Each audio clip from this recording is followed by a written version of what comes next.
nas mãos de Jesus, se torna mais do que o suficiente. Você crê nisso? Amém?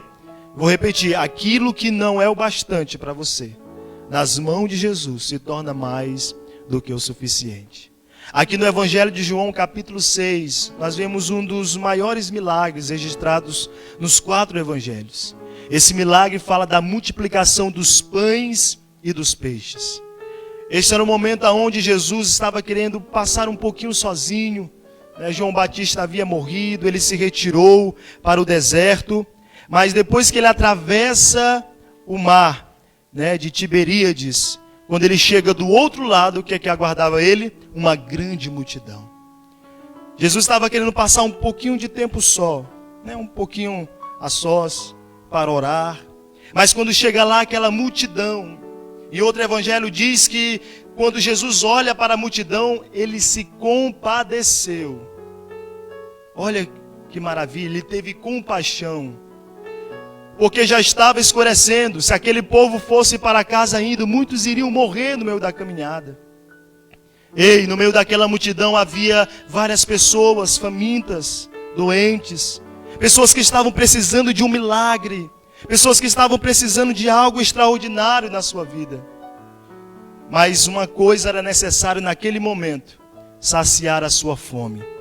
Porque existe uma diferença muito grande daquilo que nós desejamos e daquilo que nós necessitamos. Nós desejamos muitas coisas. Talvez hoje você deseja que tudo volte ao normal, que possamos estar nos templos, abraçando, louvando, adorando o nome do Senhor. Que muitos que estão em casa, que não estão trabalhando, possam voltar à sua vida, à sua rotina. Filhos que não estão estudando. Nós desejamos muitas coisas.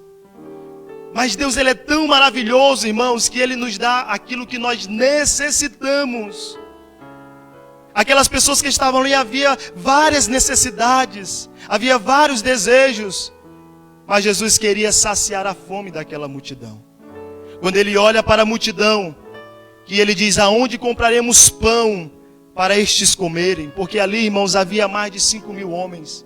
Se fosse contar mulheres e crianças, dava mais de 10.000 pessoas que estavam ali.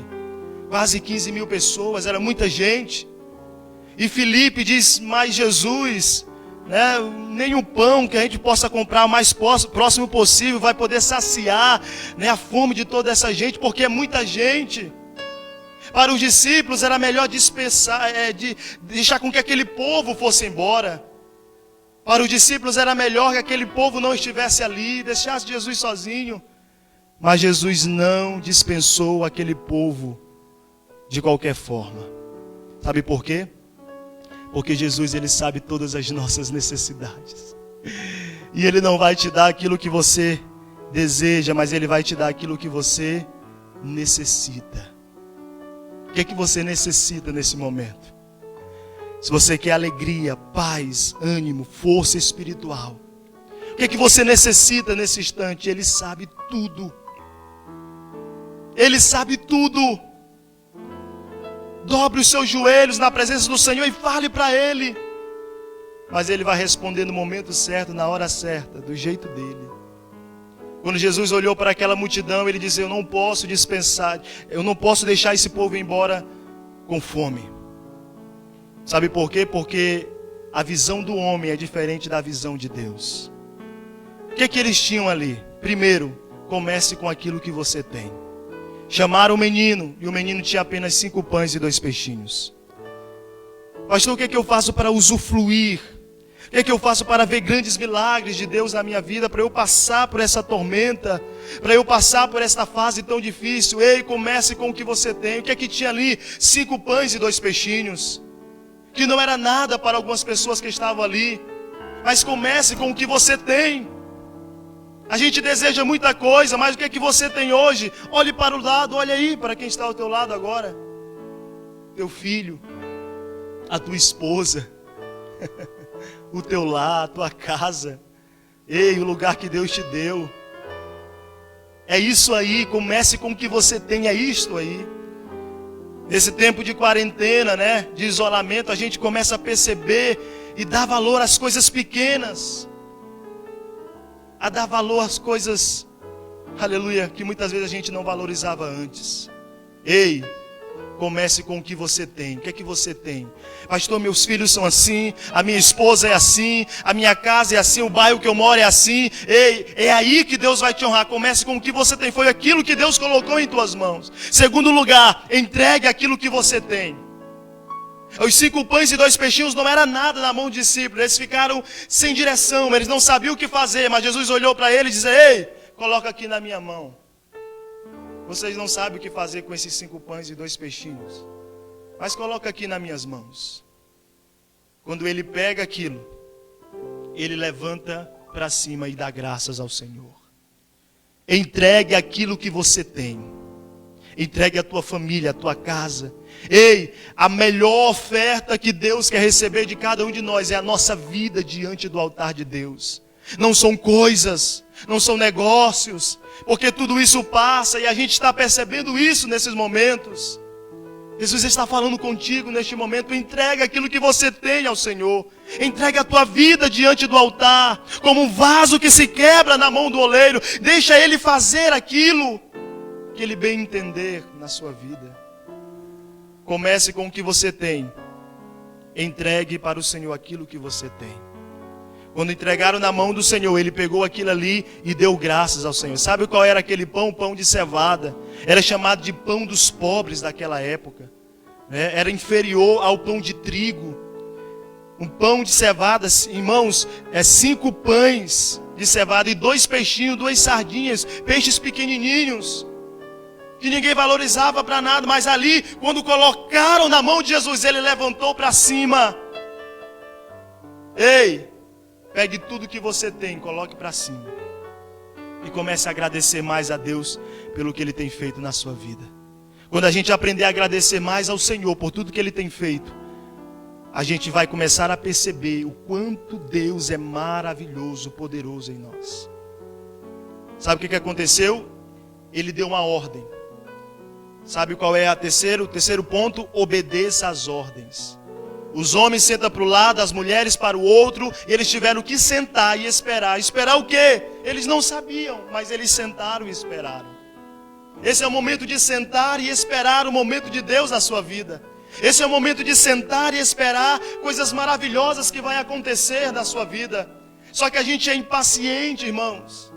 A gente é impaciente.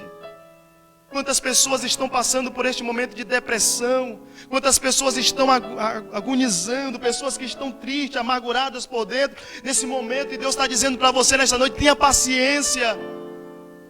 Se algum daqueles que estivessem ali levantasse e fosse embora, eles nunca iriam ver os 5 pães e 2 peixinhos sendo multiplicados. Se eu e você não aprendemos a esperar no Senhor, a gente nunca vai ver grandes milagres acontecendo ao nosso redor.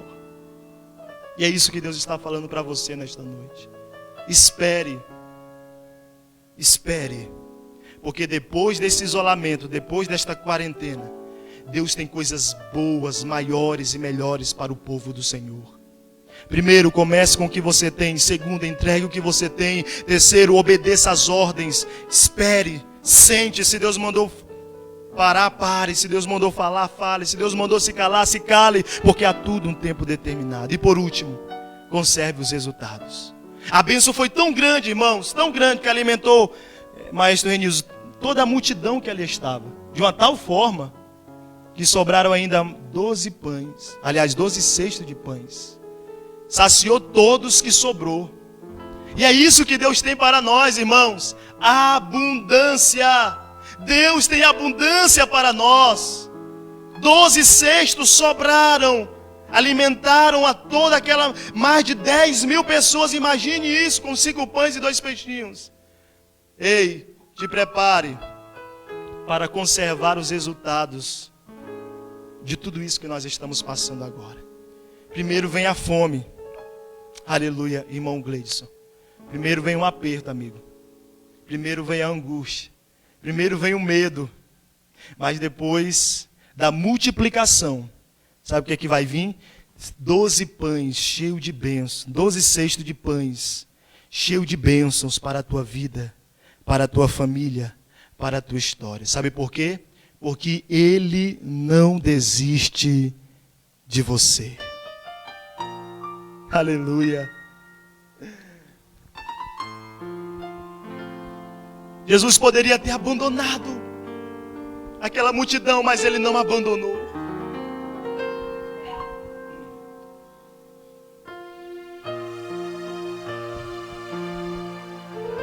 Ele não abandonou a multidão. E ele não vai te abandonar também.